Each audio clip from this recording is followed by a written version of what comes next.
Як Лукашенко Трампа з днем незалежнасці павіншаваў, а Путін беларускую бульбу прыгадаў, чаму горадня Азот і хімвалакно прайгралі ў судзе Еўразвязу і практычныя парады ад нашых экспертаў, як не патануць у спёку. Цягам на бліжэйшыя гадзіны самыя важныя падзеі пятніцы. Я, Алесь Залеўскі, шчыра вітаю ўсіх і заклікаю падтрымаць гэтае відэа лайкам, калі вам бяспечна. А мы пачынаем.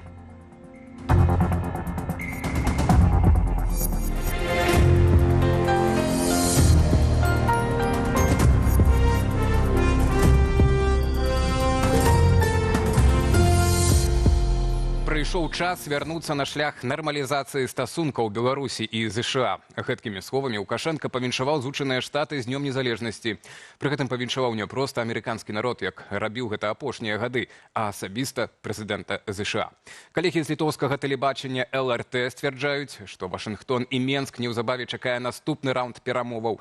На што спадзяецца Лукашенко, а што атрымаюць беларусы? Глядзіце ў матэрыяле Аліны Скрабуновай.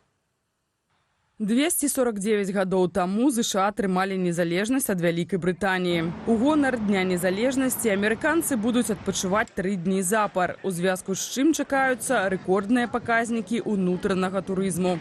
Менавіта сёння Дональд Трамп мае падпісаць свой так званы вялікі цудоўны закон.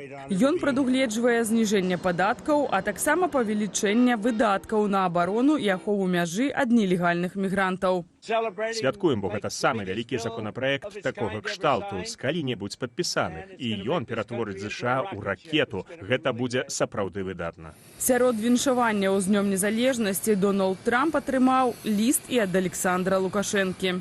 Спадзяюся на аднаўленне станоўчай дынамікі міждзяржаўных кантактаў і рэалізацыю ўзаемавыгадных праектаў двухбаковай і шматбаковай супрацы. У сваім віншаванні амерыканцаў і асабіста Дональда Трампа Лукашенко адзначыў, што ў перыяд першага прэзідэнцтва Трампа стасункі паміж Менскам і Вашынгтонам сталі на шлях нармалізацыі, але пасля адышлі ад той пазітыўнай лініі. Маўляў, прыйшоў час усё змяніць. Значныя змены ў знешняй палітыцы ЗША заўважаюць і ў афіцыйным Менску, і таму яны, безумоўна, спадзяюцца на тое, каб стратэгія Злучаных Штатаў змянілася і датычна Беларусі. Таксама Александр Лукашенко не можа не заўважаць, што такая крыху падхалімская рыторыка можа спрацаваць у дачыненні Дональда Трампа. Сёлетнія дыпламатычныя кантакты афіцыйнага Менску і Вашынгтону прывялі да таго, што 21 чэрвеня Беларусь з афіцыйным візітам наведаў спецпасланнік ЗША Кіт Келах. Вынікам сталася вызваленне 14 палітзняволеных, у тым ліку блогера Сергея Ціхановскага. Цікавасць ЗША да Беларусі можа быць абумоўленая не столькі правамі чалавека, колькі геапалітыкаю, мяркуе Зянон Пазняк. Маўляў, ЗША разумеюць сітуацыю і хочуць яе выкарыстаць каб неяк адрываць гэты рэжым ад Расіі. А зараз это цяжка, але не немагчыма. Но па-другое, ёсць таксама пэўныя, так сказаць, крокі, даведацца, як можна праз Лукашэнку ўплываць на Пуціна. Калі стасункі паміж Беларусю і ЗША працягнуцца, то на думку амерыканіста Антона Пянькоўскага варта чакаць далейшых пазітыўных зменаў. Мы зараз можам убачыць працяг візітаў амерыканскіх дыпламатаў і амерыканскае чыноўніцтва ў Беларусь і распрацоўку пэўных накірункаў, якія датычацца двухбаковых адносінаў узамен на далейшае вызваленне палітвязнямі і зніжэнне градуса рэпрэсій. Падчас папярэдняга прэзідэнцтва Дональда Трампа Менск з афіцыйным візітам наведаў дзяржаўны сакратар ЗША Майк Пампеа. Гэта было ў лютым 2020-га. Аднак тады дыялог з Вашынгтонам далей за візіт высокага госця не пайшоў. Праз некалькі месяцаў у Беларусі адбыліся прэзідэнцкія выбары, вынікі якіх не прызнала ні міжнародная супольнасць, ні беларускі народ. У адказ на мірныя пратэсты Лукашенко распачаў жорсткі пераслед грамадзянаў. Ні пра якія беларуска-амерыканскія стасункі пасля гэтага гаварыць не выпадала. Аліна Скрабунова, Белсат. Перспектывы адлігі ў Беларусі праз пацяпленне стасункаў паміж Менскам і Вашынгтонам мы абмяркуем з былым дыпламатам у ЗША Валерам Кавалеўскім. Літаральна праз 20 хвілінаў не прапусціце. А ўжо цяпер у чаце нашай трансляцыі можна ўзяць удзел у апытанцы. Ці вы падтрымліваеце выхад Беларусі з міжнароднай ізаляцыі? Галасаванка ананімная, а таму бяспечная. Тым часам тэлеграм-канал «Беларусь головного мозга» звярнуў увагу на фейкавы сайт Сергея Ціханаўскага, што меркавана стварылі спецслужбы Расіі або Беларусі. Каманда Сергея Ціханаўскага заклікала ні ў якім разе не заходзіць на дамен ціханаўскі.орг і не запаўняць там анкеты. Між тым, сам блогер запісаў зварот да беларусаў, якім паскардзіўся на недастатковае падтрыманне. Белорусы никогда не вернутся домой, если не поверят в себя. Перемен не будет без вашего доверия и поддержки. Я обратился к вам за помощью, и вы задонатили мне 1000 евро. И ждете мощного удара по лукашизму через 3 недели. Стыдно и больно. Кто-то должен прийти и за вас все сделать. Ждите, ждите дальше, а я буду бороться. Живе Беларусь! Гэты зварот абмяркуем сёння ў студыі Белсата таксама. Да іншай тэмы хацелі абскардзіць санкцыі, але марна. Горадня Азот і хімвалакно застануцца пад абмежаваннямі аб'яднанай Еўропы. Гэтак пастанавіў суд Еўразвязу ў адказ на апеляцыю гарадзенскіх прадпрыемстваў. Там дагэтуль ужываюць рэпрэсіі ў дачыненні рабочых, але суд у тлумачэнні прычыны адмовы звярнуў увагу на іншы факт дзейнасці кампаніяў. Суд Еўразвязу ў поўным аб'ёме адхіліў апеляцыю беларускіх прадпрыемстваў наконт нібыта незаконнасці ўведзеных супраць іх санкцыяў. Матывацыя горадня Азот і хімвалакно ёсць, цытата, крыніцаю істотнага даходу для рэжыму Лукашэнкі. Прадпрыемствы мусяць сплаціць усе судовыя выдаткі. Гэтае рашэнне замацоўвае права ЕС уводзіць абмежаванні за фінансавую падтрымку дыктатуры, закрывае спробы абыходу санкцый і пацвярджае, што ў ЕС суды кіруюцца правам, а не палітычнай замовай. Грошы на дарагіх замежных юрыстаў рэжымам выкінутыя марна. Аднак, акрамя ўласнага захавання саміх санкцыяў, востра стаіць пытанне і спробаў іх абыходу. Факты такога абыходу пры дапамозе фірмаў пракладак пацверджаныя ў тым ліку і расследаваннямі беларускага расследавальніцкага цэнтру. У траўні 2025 года польскія ўлады выкрылі схему ўвозу беларускай фанеры праз Казахстан. Затрыманыя людзі, арыштаваныя дакументы і сыравіна. Пагражае да 3 гадоў турмы і буйныя штрафы. Літоўская мытня расследуе дзейнасць па абыходу на амаль 1 000 000 еўра. Санкцыёнка ішла ў Беларусь пад выглядам кыргызскай. У Германіі пад следствам кампанія «Хёрман» і яе філіалы ў Мінску і на Кіпры. Іх падазраюць у пастаўках забароненай прадукцыі з Беларусі праз Расію. Еўразвяз увёў эканамічныя сектаральныя санкцыі 4 гады таму пасля прымусовай пасадкі самалёта Ryanair у Менску і затрымання актывістаў Романа Пратасевіча і Софіі Сапегі. Абмежаванні закранулі экспарт беларускіх калійных угнаенняў ды шэраг іншых стратэгічна важных для беларускай эканомікі кірункаў. Горадня Азот і хімвалакно спрабавалі абскардзіць санкцыі з самага іх пачатку. Уладзіслаў Корсак, Белсат.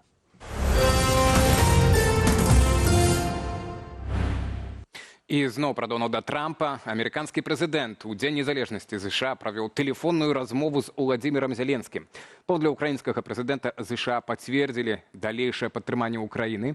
Размова адбылася на наступны дзень пасля перамоваў паміж Трампам і Пуціним, а таксама самага масаванага за ўвесь час вайны налёту ударных дронаў на Кіеў. Уначы расейцы выпусцілі па ўкраіне 539 БПЛА тыпу «Шахед», а таксама балістычныя і крылатыя ракеты. Ва ўкраінскай сталіцы вядома пра дзясяткі пацярпелых. Тэму працягне Руслан Ігнатовіч. 4 ліпеня. Кіеў. Украінская сталіца не можа заснуць ад бесперапынных выбухаў. Пік расійскіх удараў прыпаў прыкладна на 3-ю гадзіну ночы. Атака была камбінаванай з выкарыстаннем ударных дронаў, крылатых і балістычных ракетаў. Пад удар трапілі жылыя дамы, навучальныя установы, медычная і транспартавая інфраструктура. У некалькіх раёнах гораду ўзніклі пажары. Это жесть вообще.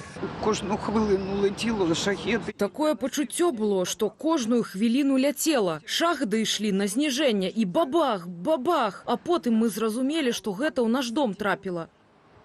Мы сядзелі ў пад'ездзе, ў калідоры і даведаліся, што гэта прыляцела на другі паверх пад намі. Іскры падняліся да 5-го паверху, да нашай кватэры. Цяпер там усё ў сажы. Мы сабралі некаторыя рэчы і паедзем за горад. Уначы сотні людзей хаваліся ў метро. Там зноў дзеці, коўдры, валізкі. Звыклая ўжо для Кіева карціна вайны. За некалькі гадзінаў да жудаснай атакі прэзідэнт ЗША Дональд Трамп правёў тэлефонную размову з Уладзімірам Пуціным. Паводле Трампа размова была доўгай, але безвыніковай. Ведаеце, я вельмі расчараваны сённяшняй размовай з прэзідэнтам Пуціным, бо я не думаю, што ён хоча спыніцца. І гэта расчароўвае. Я проста кажу, не думаю, што ён імкнецца спыніць гэта. І гэта дрэнна. Тым часам у ЗША павялічваецца ціск на Трампа. Кангрэсмен-рэспубліканец Дон Бейкан пасля атакі на Кіеў рэзка раскрытыкаваў амерыканскага прэзідэнта. Містер прэзідэнт, ваша палітыка адносна Расіі не працуе. Пакуль мы вядзём перамовы, Пуцін бамбіць украінскія гарады. Вось так сёння выглядае Кіеў. Час змяніць стратэгію. Мы і нашыя хаўруснікі мусім узброіць Украіну да зубоў. І патрэбныя самыя жорсткія санкцыі. Пуцін здзекуецца з вас і з Амерыкі. Тым часам, паводле выдання The South China Morning Post, міністр замежных справаў Кітаю Уан І падчас размовы з вярхоўнай прадстаўніцай Еўразвязу ў вонкавай палітыцы Каі Калас заявіў, што Пекін не дазволіць Расіі прайграць у вайне. Паводле кітайскага дыпламата, параза Крамля прывядзе да таго, што ЗША пераключаць увагу цалкам на Кітай. Такая адкрытасць у словах Уана І здзівіла і шакавала еўрапейскіх чыноўнікаў. Руслан Ігнатович, Белсат.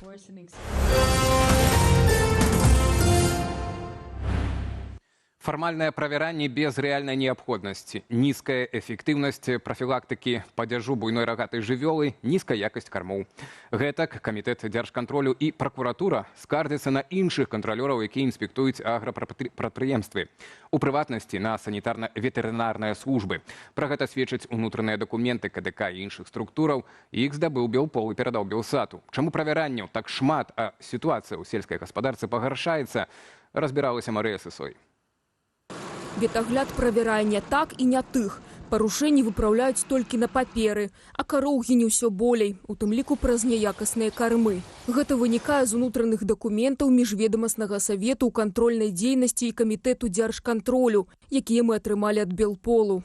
И они показывают о том, что все те действия, которые принимает система для улучшения в том или ином, скажем так, направлении жизнедеятельности страны, это действие достаточно примитивное, достаточно стандартное. С каждым годом колькость работников у сельской господарства скорочается, и отповедно скорочается не только якость кормовли, якость и працоўнай силы, а контролеров штораз становится больше. Пры гэтым дзяржорганы маюць даручэнне Лукашэнкі, цытата, змяніць стыль і метады працы кантрольных органаў. Кантралёры справаздачацца, колькасць правяранняў зніжаюць. Аднак летась Мінсельхазхарч быў рэкардсменам. Правялі амаль 37 тысяч МТХ, мерапрыемстваў тэхналагічнага праверачнага характару. Палову з іх зладзілі органы ветнагляду. І вось што вышэйшыя кантралёры пісалі пра такія правяранні. У перыяд з лістапада 2023 года да красавіка 2024 года ад Рыбінскай раённай ветстанцыі праводзіліся маніторынгі і МТХ. Аднак выяўленыя па іх выніках парушэнні не афармляліся. У сувязі з чым кантроль за выкананнем ветэрынарна-санітарных патрабаванняў і правілаў, накіраваных на змяншэнне захворванняў і падзяжу жывёлы, не быў забяспечаны. Пры гэтым за студзень-красавік 2024 года у раёне адзначаны рост падзяжу на 33%. Пагаршэнне праблемы падзяжу займае значную частку атрыманых намі дакументаў. У кантралёраў такія высновы. Ветэрынарныя службы па-ранейшаму недастаткова ўплываюць на ліквідацыю прычынаў падзяжу. Ад агранамічнай службы патрабуюць у тэрмін залажыць кармоў, кармы і залажыць іх як найхутчэй, і таму там стараюцца свае паказчыкі выконваць, а што там далей будзе, ўжо гэтых спецыялістаў не цікавіць. Самі кіраўнікі, яны не зацікаўлены там у доўгатэрміновай перспектыве, бо звычайна іх Лукашенко часта мяняе, і кожны хоча хутчэй даць якія паказчыкі наверх. Эта практика распространена, в принципе, в авторитарных системах, где они не решают, скажем так, исходную проблему, а пытаются решить последствия от исходной проблемы. Но так как никто не хочет брать на себя ответственность, начинаются контролеры, их контролируют другие контролеры, и так это идет по цепочке. Делайте, что хотите, но чтобы скотина была жива. Калі ў 2023 у Беларусі паводле афіцыйнай статыстыкі загінула больш за 120 тысяч галоваў буйной рагатай жывёлы, то летась амаль 150 тысячаў. А сёлета ў траўні на нарадзе з кіраўніцтвам Савету міністраў Лукашенко каторы раз заявіў, што падзеж дасягнуў гістарычнага максімуму. Марыя Сысой, Белсат. На Мядзельшчыне ў мястэчку Буцлаў праходзіць традыцыйны фэст каталіцкіх вернікаў. Дэвіз сёлетняй падзеі «Міласэрнасць Божая, давяраем табе». Яе праграма пачалася гадзіну таму урачыстай імшою і будзе доўжыцца ўсю ноч і раніцу наступнага дня. Яго кульмінацыя – працэсія з абразом Маці Божай Буцлаўскай. Ушанаваць адну з галоўных каталіцкіх святынь у Беларусі паводле традыцыі сабраліся пілігрымы з нашай краіны, ды і не толькі. Некаторыя з паломнікаў прыйшлі ў Буцлаў пешкі. Фэст ладзіцца ў гонар падзеі, якая паводле каталіцкай традыцыі адбылася 2 ліпеня 1588 года. Тады вернікам з'явілася панна Марыя. У гонар гэтага быў створаны буцлаўскі абраз Божай Маці. Буцлаўскі фэст каталіцкі касцёл праводзіць штогод. Першае афіцыйнае масавае паломніцтва ў Буцлаў адбылося ў 1992 годзе. Лета – пара адпачынку, у тым ліку на вадзе. У гарачае надвор'е людзі масава шукаюць выратавання ад сонечных прамянёў на берагах азёраў, рэк і вадасховішчаў.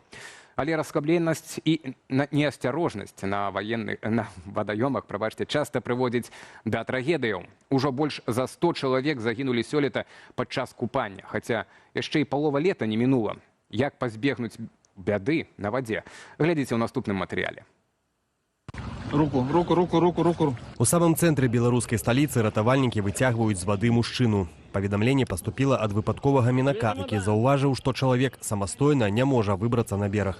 Гэты выпадак са шчаслівым фіналам, але, на жаль, далёка не ўсе гісторыі канчаюцца менавіта так. Што рабіць, калі да берага яшчэ далёка, а сілы ўжо вас пакідаюць? Так как нам необходимо делать вдох-выдох, с выдохом мы теряем плавучесть и уходим под воду. Поэтому для того, чтобы отдохнуть, мы можем расположиться горизонтально на воде, раскинув в стороны руки и ноги. Второй вариант – это в положении вертикальном. В этом случае мы делаем небольшие махи, удары о воду и движение или как кручение педали на велосипеде или лягушачьи движения. Згодна з звесткамі Міністэрства надзвычайных сітуацыяў, сёлета на вадзе загінулі больш за 100 чалавек. Сярод іх, прынамсі, 5 дзяцей. Часцей за ўсё людзі гінуць праз уласную неасцярожнасць. Купанне ў нявызначаных для гэтага месцах, адсутнасць кантролю з боку дарослых, ужыванне алкаголю, пераацэньванне ўласных сілаў. Яшчэ адна праблема, што ўзнікае ў купальны сезон – траўмы ў тых, хто любіць даць нырца ў ваду з вышыні. Летась хрыбетнік падчас нырання траўмавалі 28 чалавек. Як надаць першую дапамогу такому чалавеку да прыезду хуткай? Лучше всего пациента уложить на твердую поверхность, максимально ровную, нигде ничего не подкладывать, никаких ни валиков, ничего. И, соответственно, стараться максимально минимально его двигать куда-то. И особенно не хватать за голову, не хватать за руки, не хватать за шею, не пытаться повернуть, развернуть. Купанне ў неадведзеных для гэтага месцах, адсутнасць ратавальнікаў і, галоўнае, няправільныя паводзіны на вадзе – асноўныя прычыны трагедыяў. Якая ж першая дапамога тапельцу, якога дасталі на бераг? Першае, пацярпелага трэба перагарнуць тварам уніз. Другое, рот, очистить рот ад всего, что там знаходзіцца. Вось. Калі яму не лепш, то выконваць штучнае дыханне. Заціскаецца нос, потым падымаецца падбароддзе угару і штучнае дыханне вдуваецца паветра в рот з чысцінёй так 12-15 разоў на хвіліну. МНС папярэджвае пра правілы паводзінаў пры купанні. Не купайцеся ў штармавое надвор'е. Не заплывайце далёка ад берагу на надзіманых матрацах. Не пераахалоджвайцеся і не перанагравайцеся. Не купайцеся каля стромых берагоў з моцным цячэннем. Не падымайцеся на папераджальныя знакі. купайцеся толькі ў дазволеных месцах. Не падплывайце да праходных суднаў. Не выкарыстоўвайце для плавання самаробных прыладаў. Не нырайце ў незнаёмых месцах. И самое важное, памятайте про тое, что купаться после ўжывання алкоголю асабліва небяспечна. Як паведамляе таварыства выратавання на водах, штогод больш за палову трагедыяў здараюцца з гэтай прычыны. Не заплываем за буи, верніться в зону купання. Андрей Сульжыц, Павел Олейнікаў, Белсат. Мы застаемся ў сезонных тэмах. Гэта небяспечная расліна. Яе сок выклікае моцныя апёкі, што працяглы час не загойваюцца. У сацыяльных сетках беларусы выкладаюць відэа з баршчэўнікам. Нягледзячы на барацьбу з ёю, гэтая расліна сустракаецца ўсё яшчэ даволі часта. Без каментара.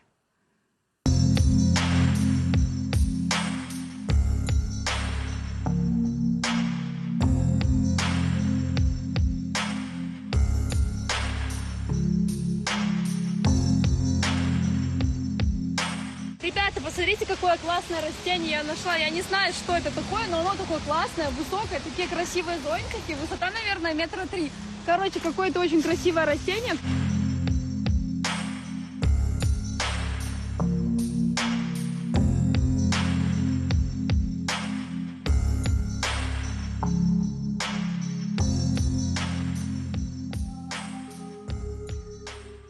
На гэтым мы завершаем блок навінаў у аб'ектыве. Зазірайце ў наш тэлеграм, там інфармацыі яшчэ больш.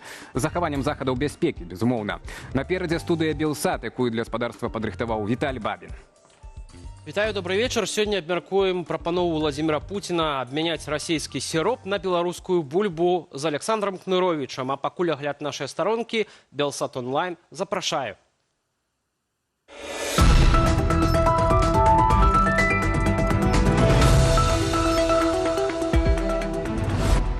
Распачаты больш за 2 гады таму працэс перарэгістрацыі рэлігійных арганізацый у Беларусі набліжаецца да заканчэння.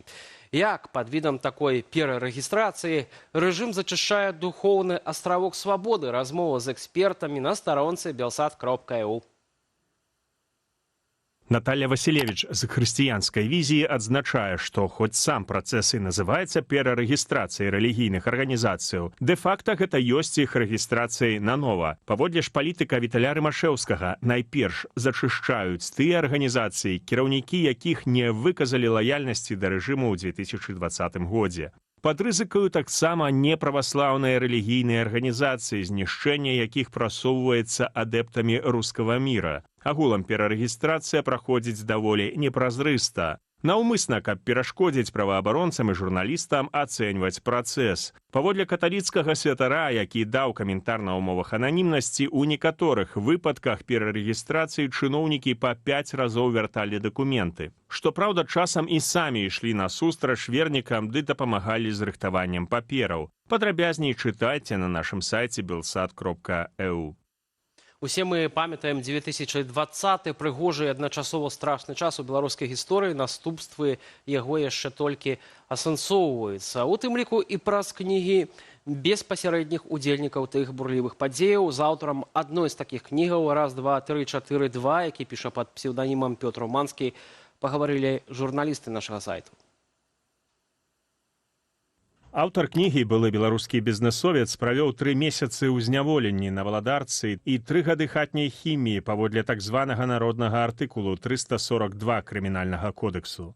Уласна, нумар артыкулу і зашыфраваны ў назве кнігі. У ёй арышт акрэсцена, апісанне турэмнага быту на валадарцы, паводзіны і звычкі сукамернікаў, прызвычайванне ды нават спробы знайсці ва ўсім гэтым нейкі пазітыў. Ты ў момант разумееш, што не толькі ўсё тое, што ў цябе ёсць, не тваё, і яно нічога фактычна не каштуе, але што і тваё жыццё насамрэч не тваё, і таксама нічога не каштуе. Турма забівае пачуццё збыткоўнай самаўпэўненасці, але і дае досвед. Магу выжыць нават тут. Мне заўсёды здавалася, што траплю ў турму і памру там адразу. Цяпер ведаю, што не, так што ёсць і пазітыўны вынік. Электронная версія кнігі Пятра Уманскага па-расейску даступная на сайце выдавецтва «Розум Медыа». Можна таксама замовіць друкаваны варыянт. Выдавец абяцае, што неўзабаве з'явіцца пераклад кнігі на беларускую мову. Поўнае ж інтэрв'ю з аўтарам чытайце на старонцы belsat.eu. Нашыя калегі зрабілі агляд адмысловых тэлеграм-каналаў і водгукаў людзей, якія перасякалі апошнімі днямі мяжу з еўразвязам. Усё складана. Праз затрыманні на мяжы аўтобусы ўсцяж выбіваюцца з графіку. У пункце пропуску Берасце-Тэресполь праз доўгае чаканне адпраўлення аўтобусаў могуць адкладаць і на сотні. У такіх умовах загадзя планаваць дакладны час як ад'езду, гэтак і прыбыцця амаль немагчыма. Напрыклад, рэйс аўтобуса Менск-Трансу з Варшавы ў Менск, што мусіў выехаць 3 чэрвеня а 23:00, быў перанесены на 7 раніцы 4 чэрвеня. Як правіла, перавознікі рассылаюць пасажырам паведамленні пра затрыманне. З легкавікамі ўсё яшчэ горш. Станам на сённяшнюю раніцу выезду ў Польшчу чакалі 1711 легкавых аўтамабіляў. Дзякуючы электроннай чарзе падарожнікам не даводзіцца фізічна стаяць пад сонцам. Дастаткова зарэгістравацца, а потым, калі чарга наблізіцца, прыехаць у пункт пропуску. Цяпер на мяжу выклікаюць тых, хто зарэгістраваўся ўвечары 29 чэрвеня, то бок час чакання перавысіў 4 сотні. Падрабязней пра перыпетыі перасячэння мяжы з еўразвязам чытайце ў артыкуле Сцяпана Кубіка. Беларусы і Варшавы абярнулі афіцыйны дзень незалежнасці 3 ліпеня ў дзень нежалезнасці. Адзначылі ж яго ў кінатэатры «Атлантык» пад вершамі Кіты Найдзёнава ў выкананні актора Паўла Гарадніцкага. Актор стварыў з гэтых вершаў адмысловы монаспектакль «Мужчыны плачуць». Наш журналіст Зміцер Міраш наведаў прэм'еру. Паэт Мікіта Найдзёнаў называе монаспектакль паэтатэрапіяй. Гэтае слова ён вынайшаў падчас зняволення за ўдзел у беларускіх пратэстах 2020 года. Актор жа Павел Гарадніцкі дэкламуе, расстаўляе кропкі, косткі і клічнікі, паралельна датыкаючы клавішаў піяніна. Пакуль ты спіш, жыццё ідзе і смажацца катлеткі цешчэ. І рэдкі лес у барадзе, да ранку робіцца гусцейшы. Пакуль ты спіш. Пакуль ты спіш, жыццё ідзе, не спяць каметы на арбітах. На дрэвах роецца лісцё, а птушкі зноў ляцяць у твітар. Тралейбус рухаецца ў парк, бітлоў спяваюць на паддашку, губляе галаву Нед Старк. Пакуль ты спіш, мяхі прадаўшы.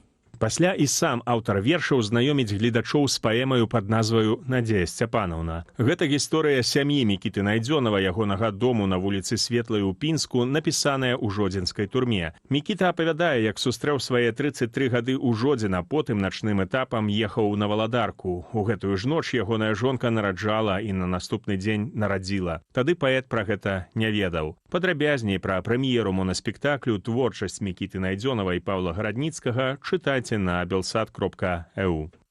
Гэтыя ды іншыя публікацыі шукайце на нашай старонцы. Неўзабаве пагаворым пра віншаванне Лукашэнкі Дональду Трампу разам з Валерам Кавалеўскім. Студыя Белсад запрашае спадарства.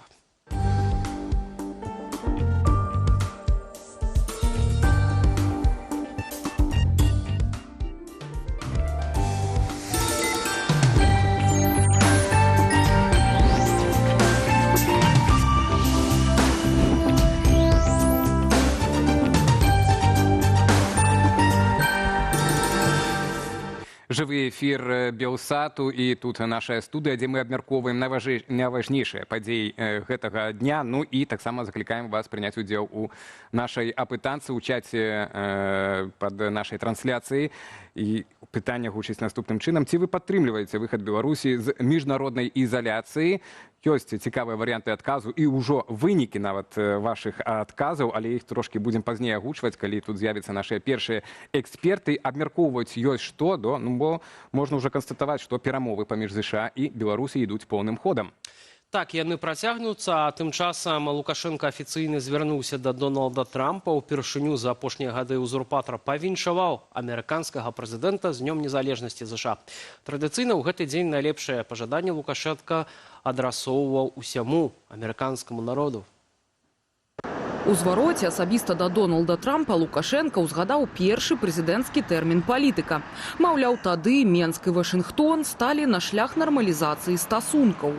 На жаль, у пэўны момант беларуска-амерыканскае ўзаемадзеянне адышло ад той пазітыўнай лініі. Перакананы, што такое становішча не адпавядае нацыянальным інтарэсам ні нашых краінаў, ні народаў. Прыйшоў час яго змяніць. Паводле Лукашэнкі, Беларусь заўсёды выступала за выбудову канструктыўнага і паважлівага дыялогу з ЗША. Таму ён спадзяецца на аднаўленне станоўчай дынамікі міждзяржаўных кантактаў і рэалізацыю ўзаемавыгадных праектаў, у тым ліку ў двухбаковай супрацы. Напярэдадні афіцыйны дзень незалежнасці адзначылі ў Беларусі. Аднак выглядае на тое, што віншаванняў ад Дональда Трампа з гэтай нагоды Лукашенка так і не атрымаў. Прынамсі, у спісе замежных лідараў, які апублікавала ягоная прэс-служба 3 ліпеня, імя амерыканскага прэзідэнта няма.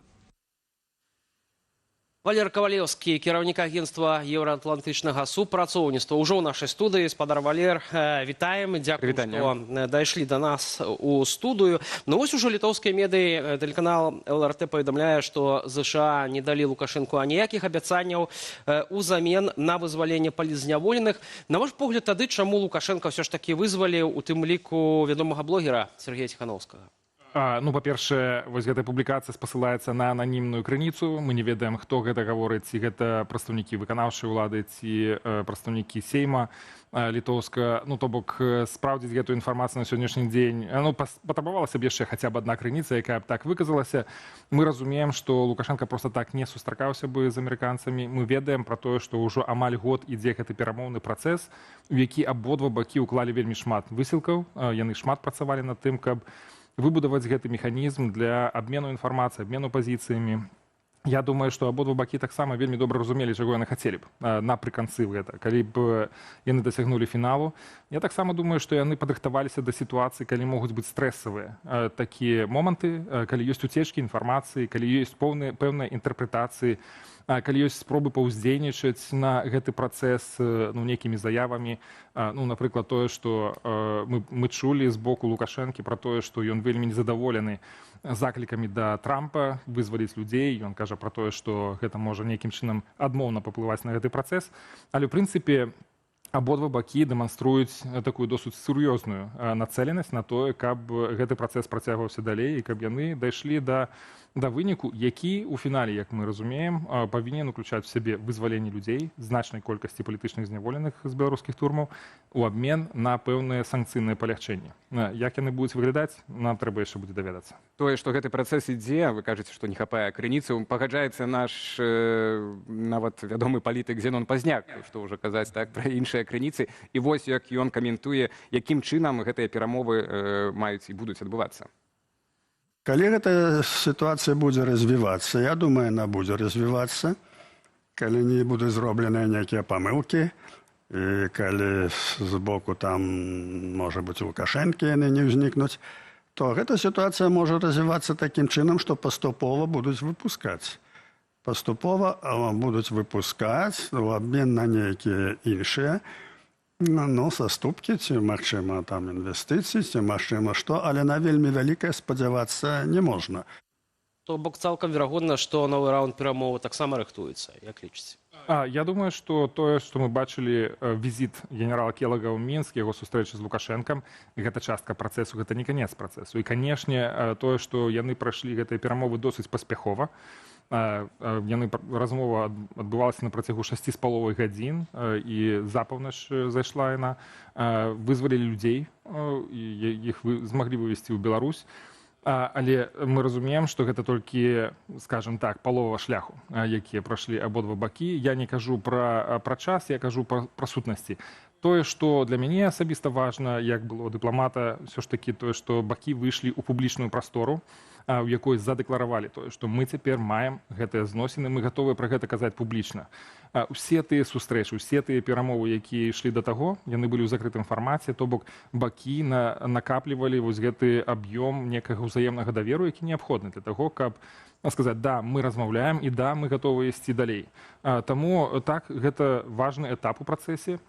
Але сам працэс мае за мэту ўсё ж такі больш сур'ёзныя задачы вырашэння. Для Мінска гэта санкцыйны рэжым, для Злучаных Штатаў, якія тут адстойваюць інтарэсы беларусаў, вызвалення палітычных зняволеных. То бок для Вашынгтона гэта ёсць мэта всего гэтага працэсу доўгага, год ідзе. Толькі вызвалення палітвязняў, Дональду Трампу ёсць справа да беларускіх палітвязняў? Я думаю, что нас гэта павінна было б радаваць, што Дональду Трампу ёсць справа да беларускіх палітычных вязняў.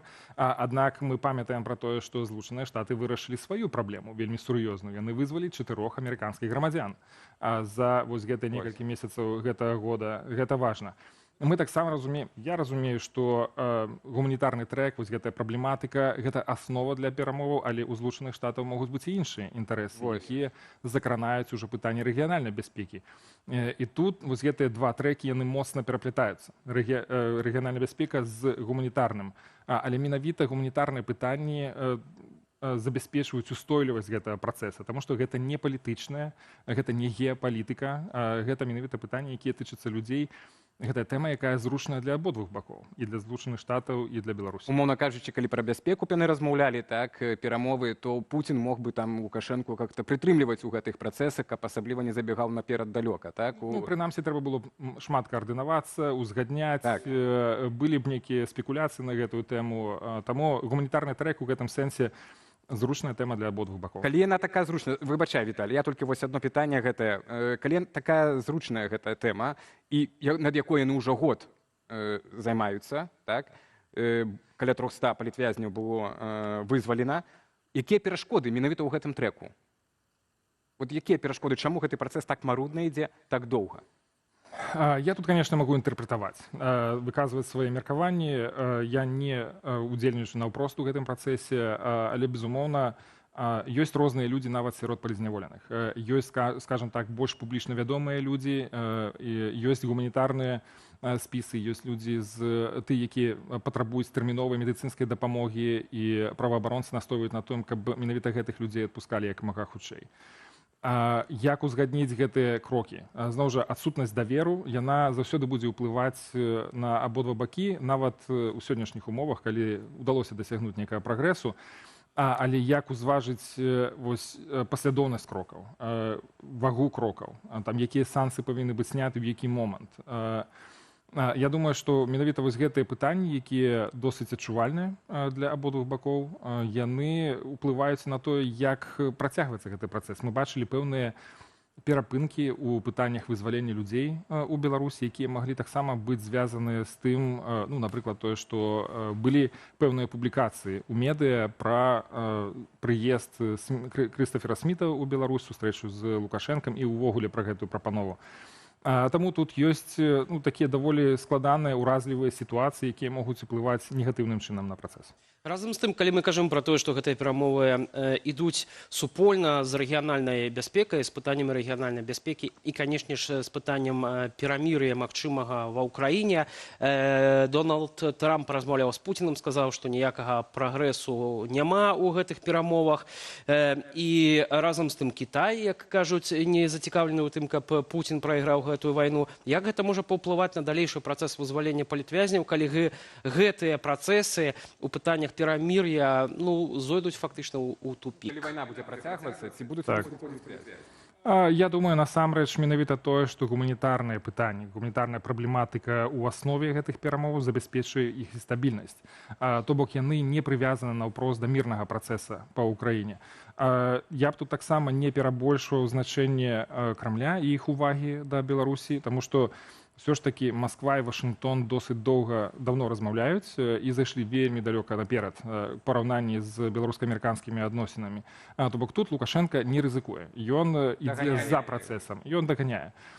І, конечно, расійска-амерыканскія адносіны, іх павестка, яна значна больш складаная і багатая на праблематыку, чым беларуска-амерыканскія адносіны. Яшчэ вось пытанне пра гэты дэфіцыт даверу, пра які вы казалі, што вось ён накапліваўся так цягам гэтага года для того, каб вось цяпер як бы выйсці ў публічную сферу. А ці вось гэтыя крокі па выпуску вызвалення таго ж Ціханаўскага і апошнія заявы ягоныя, так, і сённяшняя таксама заява, ну і агулам ягоная вельмі такая ваяўнічая пазіцыя, яна гэты давер павысіць, панізіць паміж бакамі ці не паўплывае на вашу думку?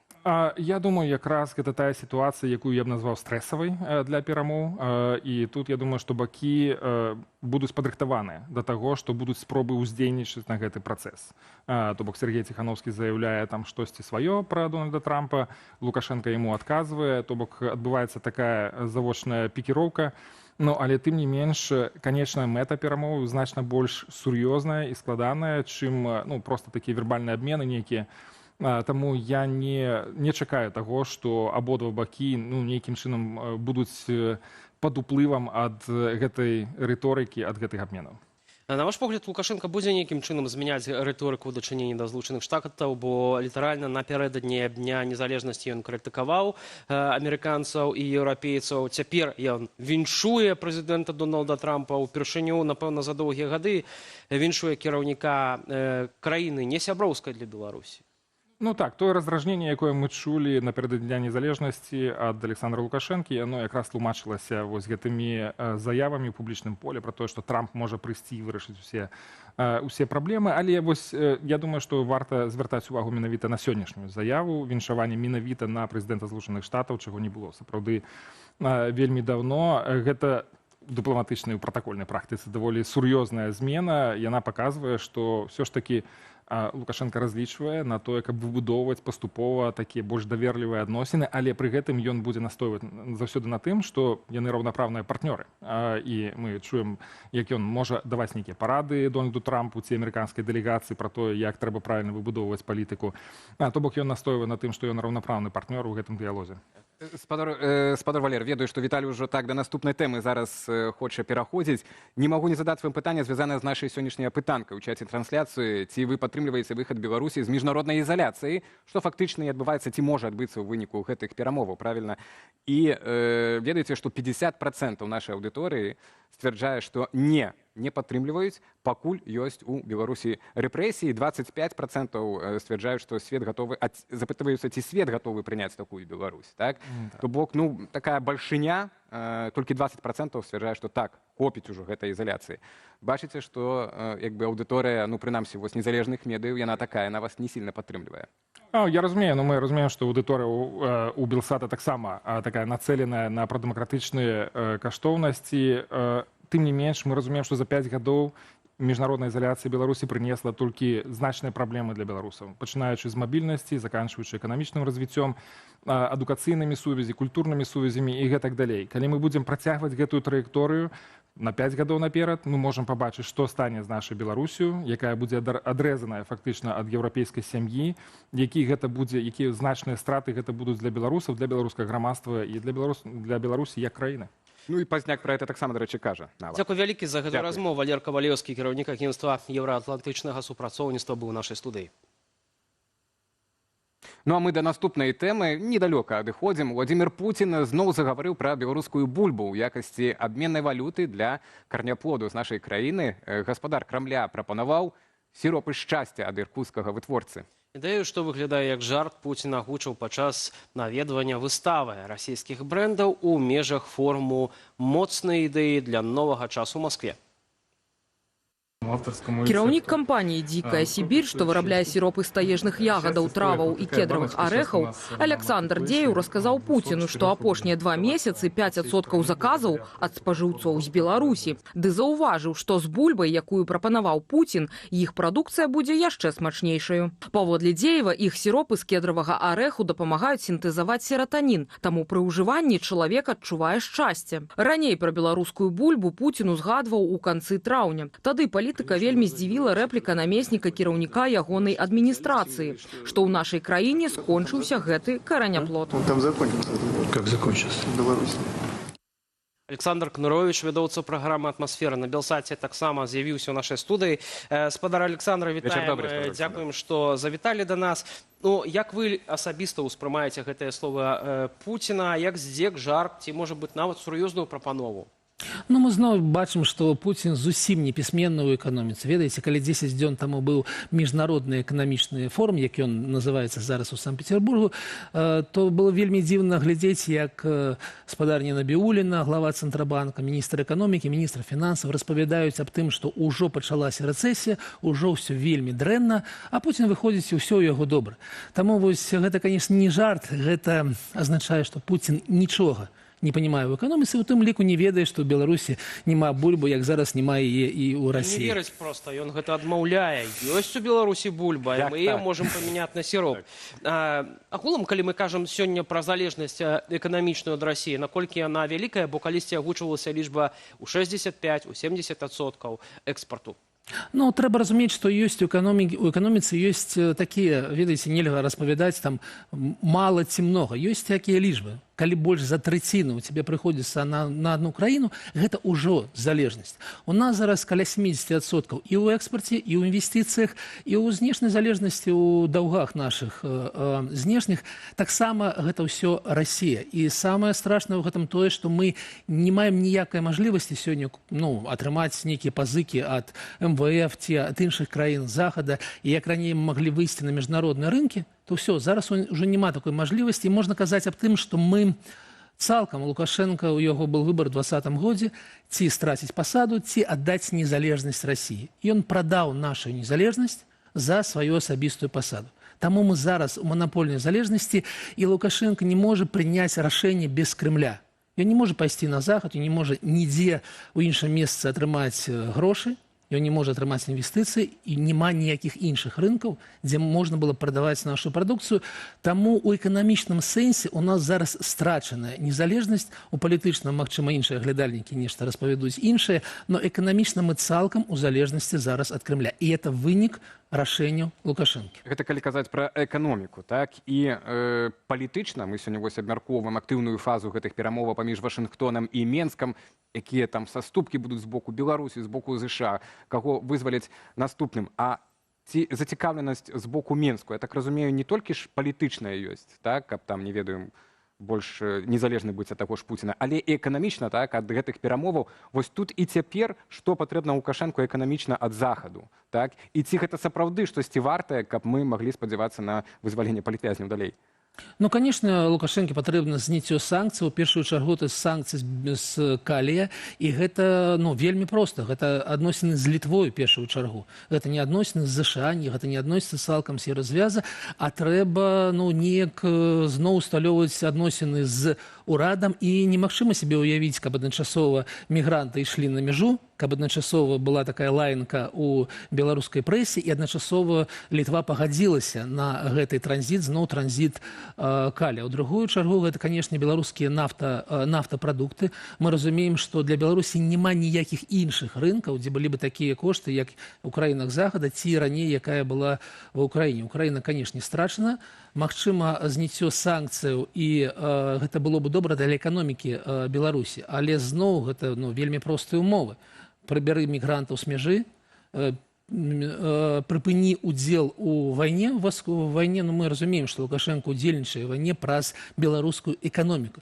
І з табой пачнуць размаўляць. Не трэба страчваць улады, но трэба зрабіць нейкія крокі насустрач, у тым ліку і вызваленне палітзнявольных. Ну, палітыка гэта адно, а бізнес, як сцвярджаюць у Інстытуце эканомікі Нацыянальнай акадэміі навук Беларусі, на Захадзе вельмі хоча супрацоўнічаць з Беларусю, так прынамсі сцвярджае дырэктар гэтага інстытуту Дзеніс Муха. І у якасці прыклада дэпутаты Сойміка Падляшскага воеводства у Польшы заклікалі адкрыць за адзін з памежных пераходаў з Беларусю, бо на іх думку гэта павінна дэпутатаў садзейнічаць развіццю рэгіёна, які нясе эканамічныя наступствы ад закрыцця мяжы. І вось тут, спадар Александра, пытанне, ці сапраўды на Захадзе Беларусь была б такім надзейным бізнес-партнёрам? Ну, конечно, не. Мы разумеем, што некаторыя рэгіёны і ў Польшы, гэта Падляшшы, і, напрыклад, у Фінляндіі яны таксама страцілі ад таго, што страцілі магчымасць супрацоўнічаць з Расіяй. Але калі мы паглядзім цалкам, то экспорт з Польшы ў Беларусь был не больш за 1%. польскага экспарта. І нягледзячы на санкцыі, польская эканоміка, літоўская эканоміка растуць у 3 разы хутчэй, чым расце беларуская эканоміка. Таму мы разумеем, што так, ёсць нейкія вынікі гэтых санкцыяў для памежных рэгіёнаў. Але гэта ўнутранае пытанне Польшы, як кампенсаваць гэтыя санкцыі, што прапанаваць гэтым прадпрыемствам ва ўмовах, калі ідзе вайна. Мне здаецца, все-таки ключевой краінай вось на цяперашнім этапе гэтага ацяплення стасункаў з захадам все-таки Літва, бадай што адыгрывае. І мы бачым так па публікацыі вось сённяшняй ЛРТ літоўскага тэлебачання пра тое, што як там дэпутаты менавіта літоўскія арганізоўвалі гэты працэс, так?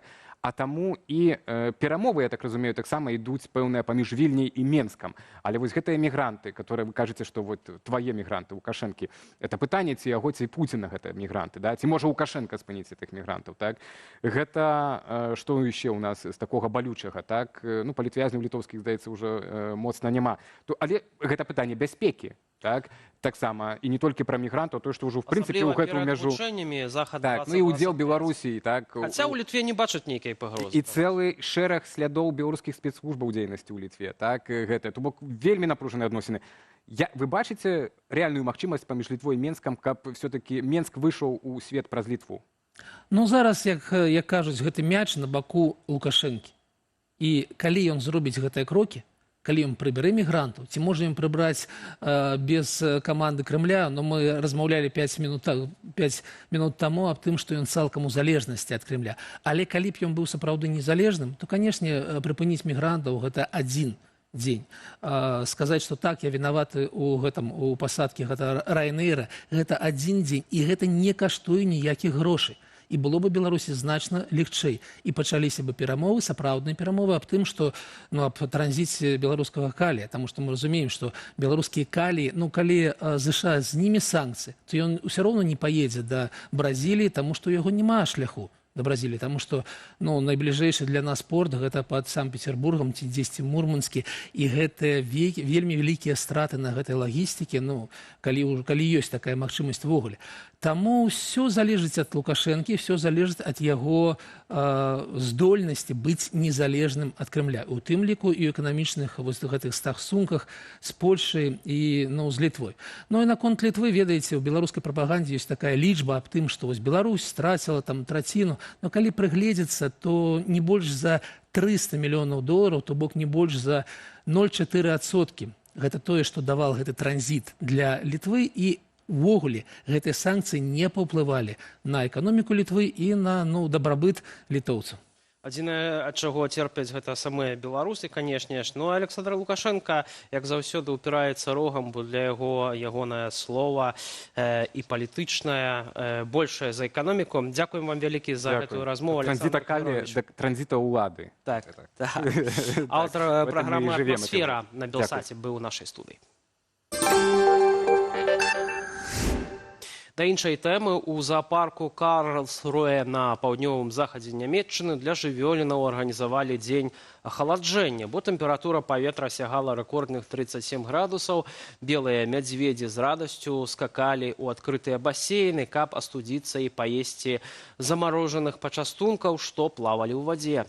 Тым часам гіганцкія сайшэльскія чарапахі і яму дэманстравалі шоу, атрымліваючы асалоду ад паліву з садовых шлангаў. Такі незвычайны спосаб ахалоджвання не толькі прыносіў задавальнення, але і стварыў камфортныя ўмовы нават у экстрэмальных тэмпературах.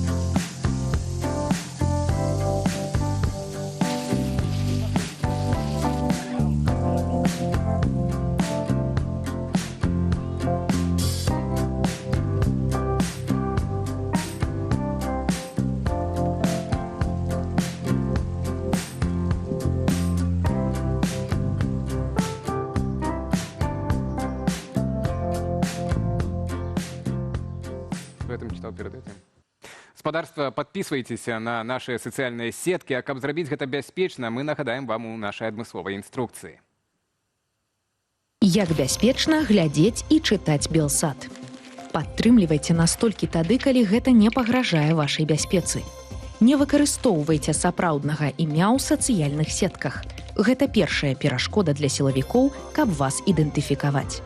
Перад выхадам з дому або паездкаю за мяжу ачысціце тэлефон. Выдаліце палітычныя допісы, каментары і падабайкі.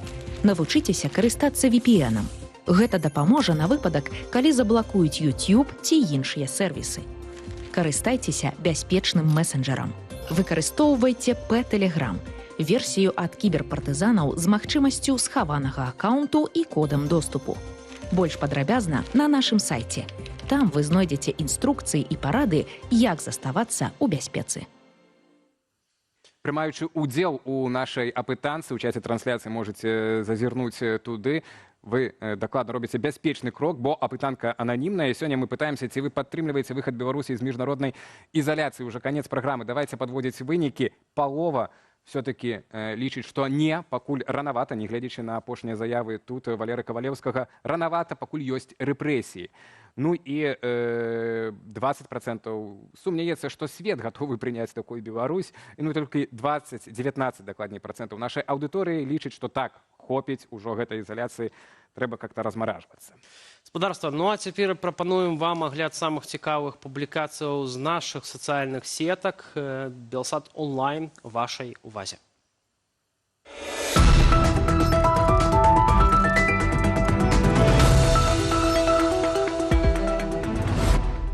Горад дня, якой вы, магчыма, не бачылі. Альбом з архіўнымі фотаздымкамі гораду Беларусь набыў на аукцыёне. Паглядзець старыя фотакарткі вы можаце ў інстаграме Белсату. Мы ж таксама пакажам кадры горадні пачатку мінулага стагоддзя. Далей у нашым эфіры.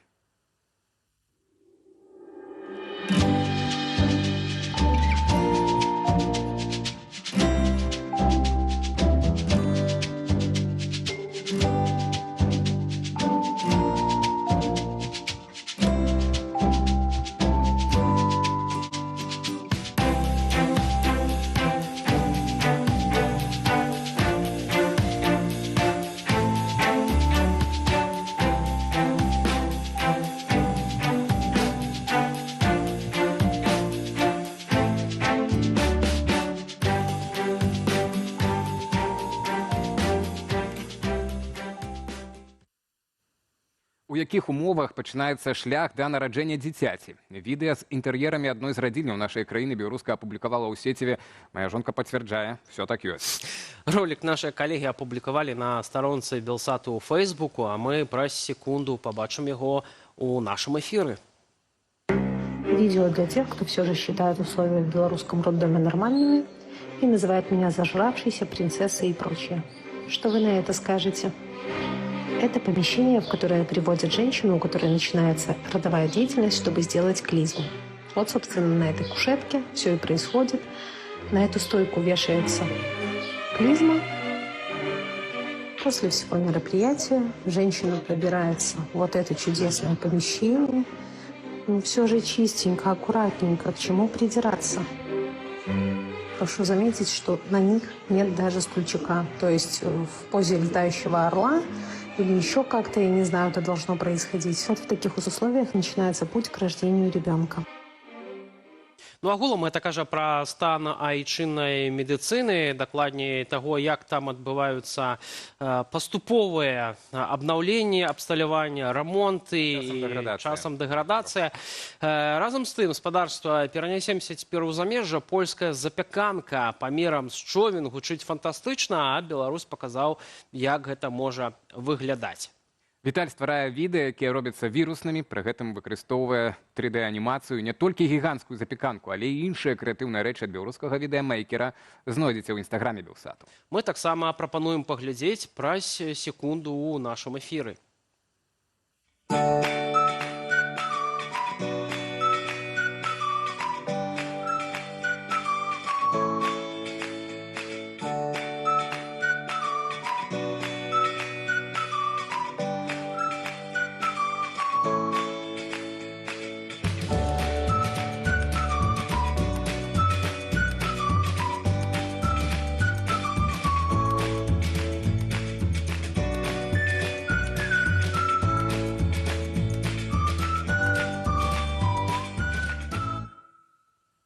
Гарадзенец Мікалай 9 гадоў жыве ў Стакгольме. Ён працуе барбарам у адным з гандлёвых цэнтраў шведскай сталіцы, а таксама займаецца рэслінгам.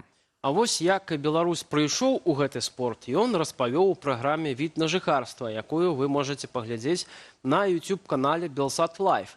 Мы ж прапануем вашай увазе фрагмент гэтага выпуску.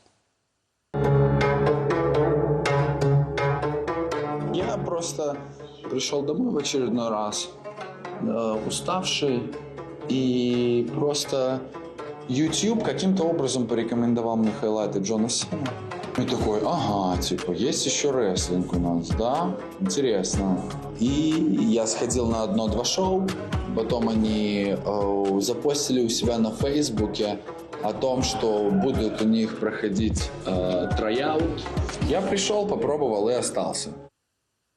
Так гэта адбываецца, штосьці зацягвае, і ты ўжо не можаш гэта спыніць, а тым больш дасягаеш нейкіх вынікаў сур'ёзных, як наш гарадзенскі герой праграмы. Я вот спадзяюся, што Мікалай даедзе і вернецца і ў Беларусі, арганізуе штосьці падобнае. Час і нам мець сапраўднае амерыканскае рэслер-шоу. Гэта цяпер у трэндзе з Амерыкай. Спадарства, на гэтым ставім кропку. Дзякуем за вашу увагу, вашы каментары і вашыя ўпадабанні. З вами працавалі Віталь Бабін і Алесь Залеўскі. Добрых выходных і да хуткай сустрэчы на Белсаце.